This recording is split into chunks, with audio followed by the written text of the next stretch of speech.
नमस्कार, मैं हूं विवेक और आप देख रहे हैं आपकी आवाज़। पिछले शनिवार को दिल्ली में एक दुखद घटना घटी। दिल्ली में कोचिंग सेंटर्स की भरमार है। शिक्षा का माफिया दिल्ली में पूरी तरह पनपा हुआ है और जगह जगह कोचिंग सेंटर्स चल रहे हैं।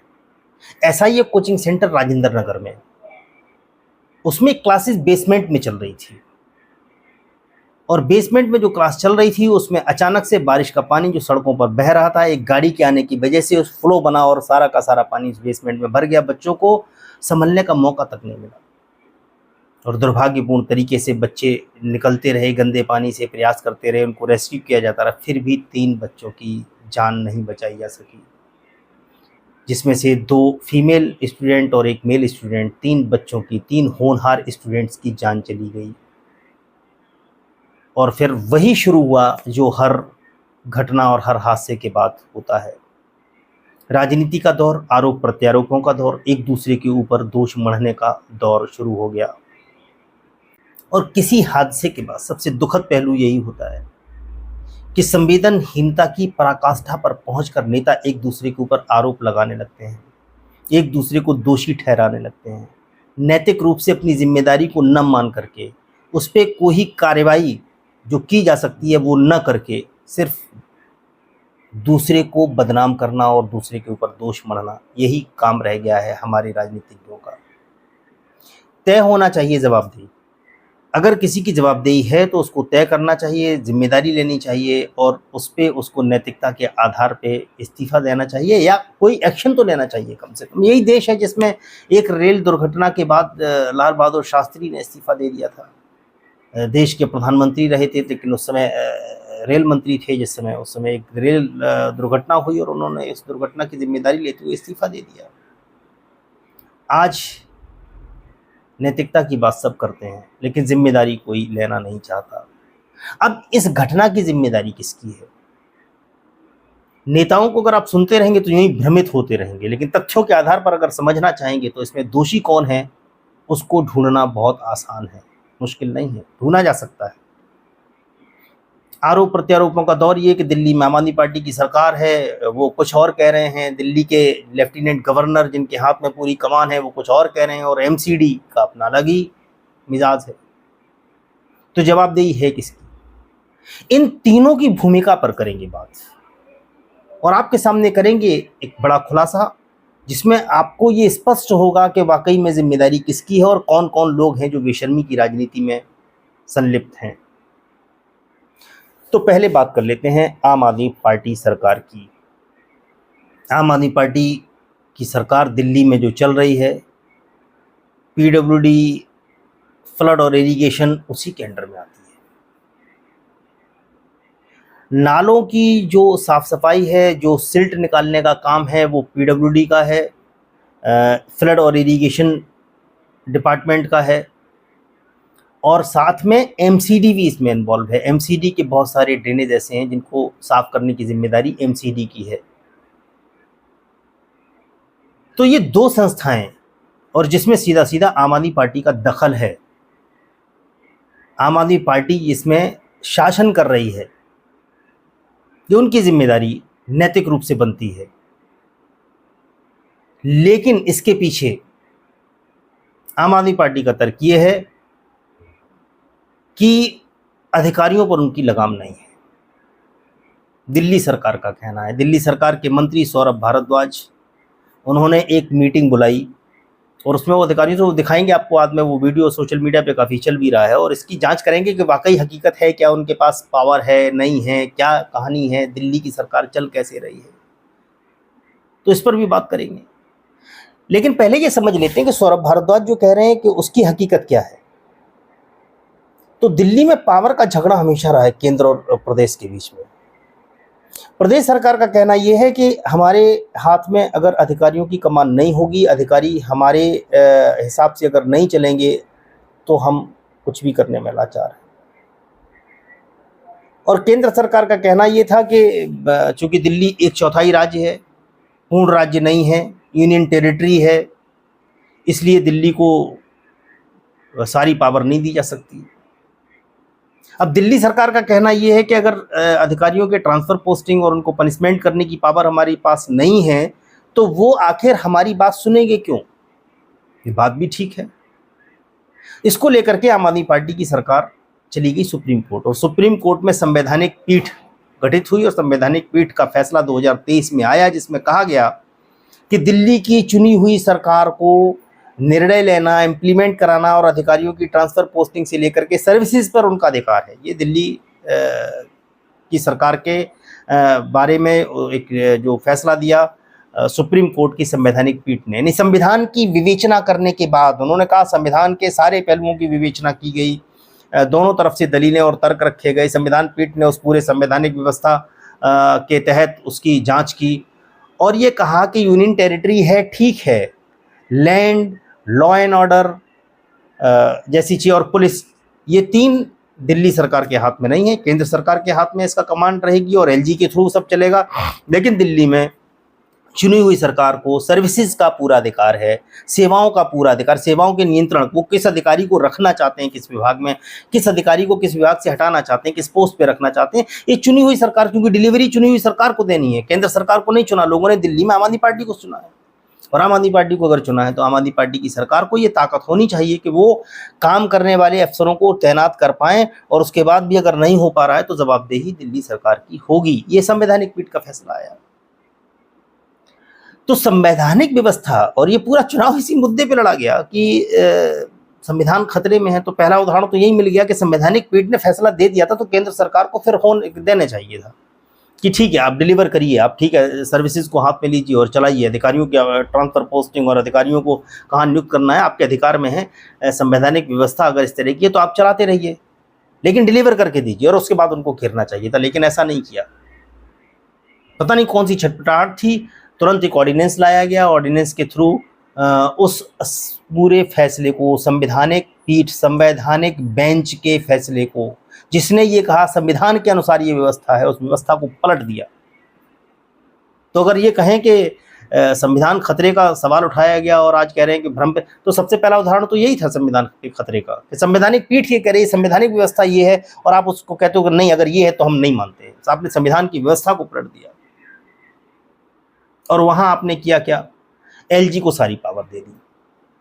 उसमें लोगों को भ्रमित करने के लिए आपने 3 लोगों की एक कमेटी बना दी, प्रमुख सचिव, सेवा सचिव और मुख्यमंत्री, यानी 2 लोग ब्यूरोक्रेसी से और एक व्यक्ति मुख्यमंत्री जो जनप्रतिनिधि है, जिसको जनता ने चुना है, जो सरकार को हेड करता है, वो उसमें होगा और 2 ब्यूरोक्रेट होंगे और 2-1 का बहुमत चाहिए। तो वो 2 सर्विसेज वाले जो सीधे एलजी को रिपोर्ट करेंगे, उसमें ये भी है कि सारी सेवाओं के जो भी अधिकारी हैं उनको एलजी रिपोर्ट करेंगे। ट्रांसफर पोस्टिंग के लिए एक समिति बना दी 3 लोगों की, तो 2 लोग हैं उसमें से सर्विसेज के और एक दिल्ली सरकार के मुख्यमंत्री।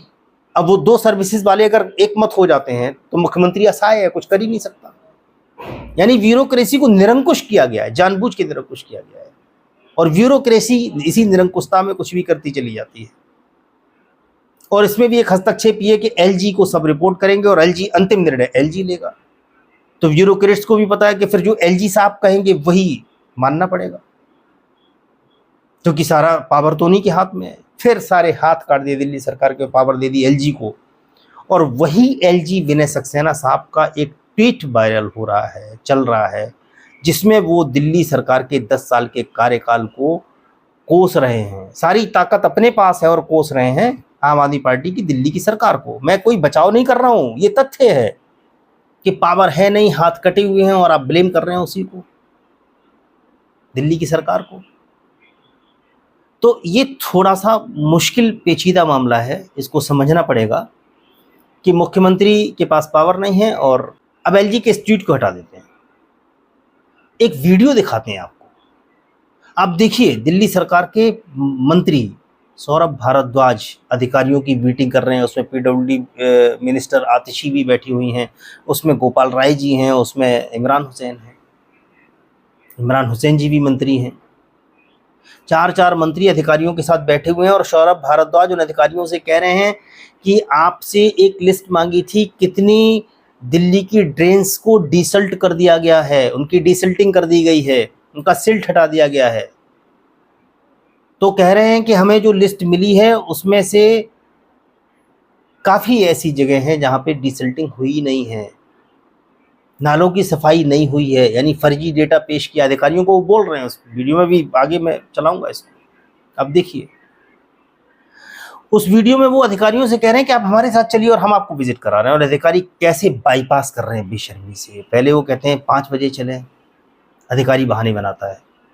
आईएएस लेवल का अधिकारी, उसे मालूम है कि सौरभ भारद्वाज और दिल्ली सरकार हमारा कुछ कर ही नहीं सकती, तो वो कहता है कि नहीं हम नहीं जा सकते हैं। फिर वो कहते हैं 6 बजे चले, वो कहता नहीं 6 बजे हमारा कोई और शेड्यूल है। वो कहते हैं 7 बजे चले, वो कहता 6 बजे हमारी मीटिंग है, 7 बजे हम फ्री नहीं होंगे। वो कह रहे हैं जब बताओ तब चले। मैं फिर बता दूं कि मैं वकालत नहीं कर रहा हूं, लेकिन ये हकीकत है। आप समझिए कि ब्यूरोक्रेसी कैसे देश को बर्बाद की जा रही है, इसको समझना बहुत जरूरी है।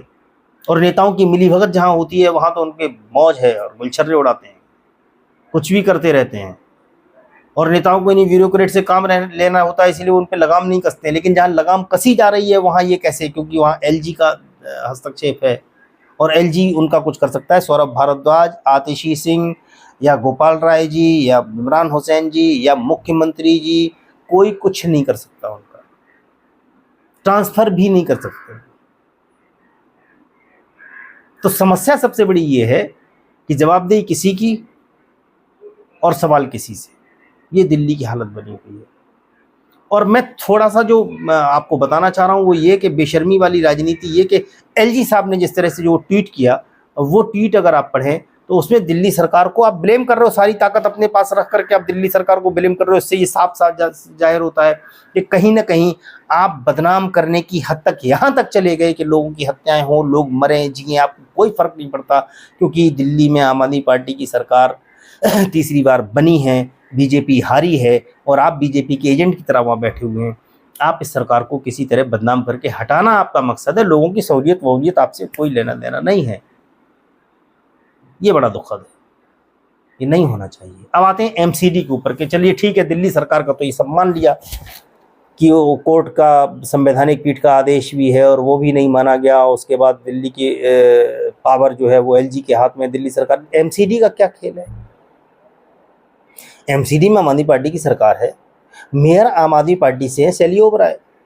लेकिन उससे पहले वो वीडियो मैं आपको दिखा देता हूँ, देखिए एक बार। और Ambarasu ji, this is not first time. Last year मैंने पेन ड्राइव के अंदर वीडियो बना के डाला है और उसमें उस पेन ड्राइव में मैं भी हूं, मैं ही इंटरव्यू ले रहा हूं दुकानदारों से कि भाई ये हुआ, बोला नहीं हुआ, बिल्कुल नहीं हुआ, और nothing was done.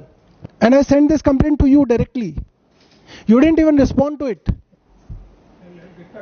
You will get back to me, but 1 साल हो गया। आपको दिखा तो दिया, वीडियो दिखा दिया, लोगों के घर में पानी चल गया। आप चलो मेरे साथ, लोग खुद ही बताएंगे। इफ यू हैव टाइम तो आज शाम को आप चलिए, अपने इनको इंजीनियर्स वगैरह को बुलाइए। मतलब साफ साफ हो जाना चाहिए ना, ये नहीं होना चाहिए कि कल परसों आप बोले नहीं काम हुआ था, वो गलत हो गया। Let's go today. हाँ, आज चले रविदास, चलना चाहेंगे रविदास मार्ग, इवनिंग में चलते हैं 5 बजे के करीब, एटलीस्ट 6 o'clock, 7 o'clock चल लीजिए।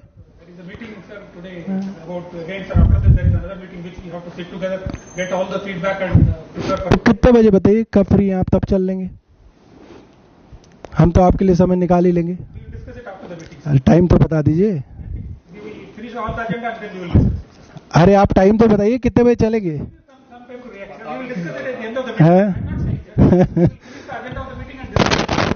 This is the agenda, this is the actual agenda कि desilting has not happened on ground and government is paying the contractors. Why should we पे?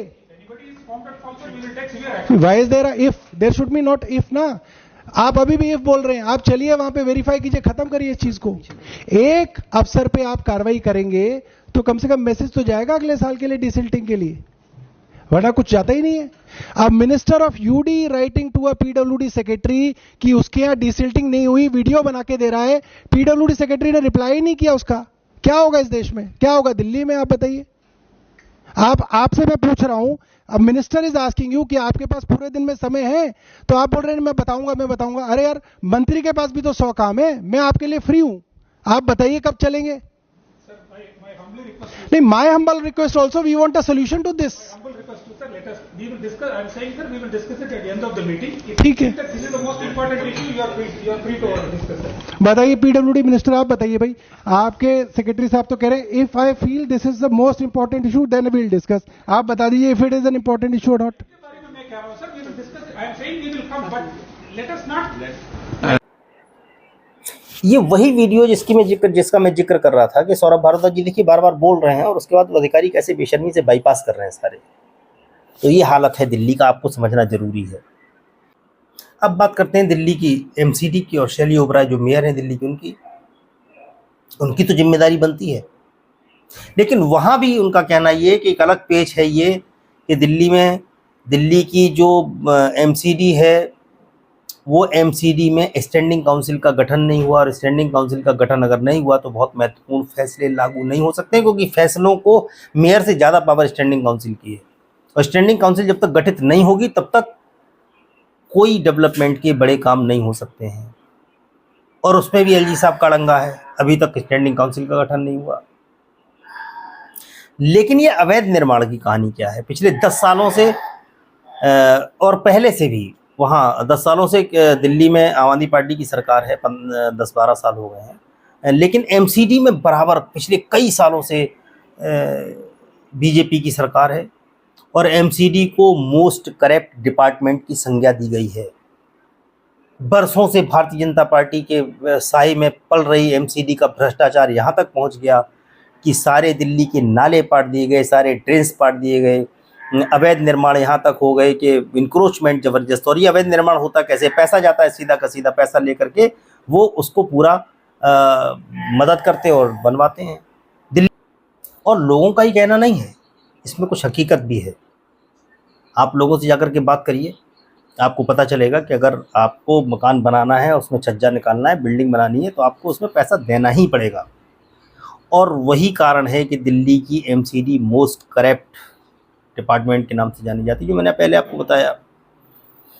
अब सवाल ये है कि दिल्ली की जो एमसीडी की हालत है वो क्या 1 साल में ठीक होने की स्थिति में आ जाएगी? वो थोड़ा मुश्किल है।